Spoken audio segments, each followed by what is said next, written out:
So if you combined the new understanding of open source and the people who own the English language with some type of deductive logic, the country England most likely has significant shares within the esoteric mental software of the language itself. The English language itself is owned most likely by the country of England, and however esoteric energy shares they're doing it already, right?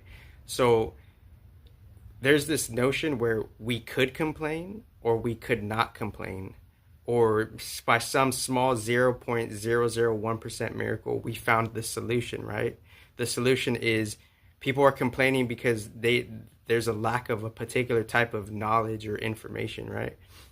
So they're actually, once the intelligence is at such a certain rate, there will be no more complaining itself. Why will there be no more complaining itself? Because we would know a particular solution, right?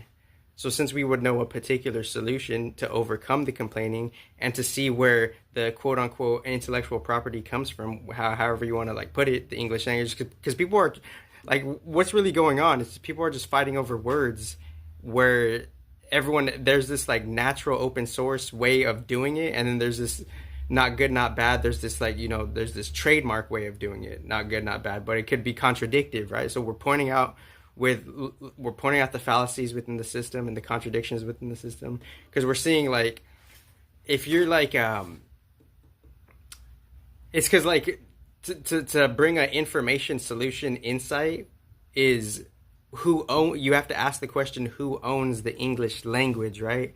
So you could say, according to like ancient like alchemical text in like Gnostic traditions in the 1700s, like John Dee, Edward Kelly, Queen Elizabeth, ancient Queen of England, the Queen of England, she had three entity beings, and those entity beings had incarnation offsprings, whoever the fuck they were, in whatever Gnostic sense it was, or Enochian sense it was. Is those entities they fostered, and there were certain particular beings that made the language itself pre-English, and they were stewards of making the English language. So all of this argument of fighting over words is stupid when you don't even own the language, right? On a deeper esoteric level, because the English language is owned most likely by the Queen of England or some Switzerland, parliament, right? So this is advanced logic beyond all of this, like, kindergarten logic on YouTube.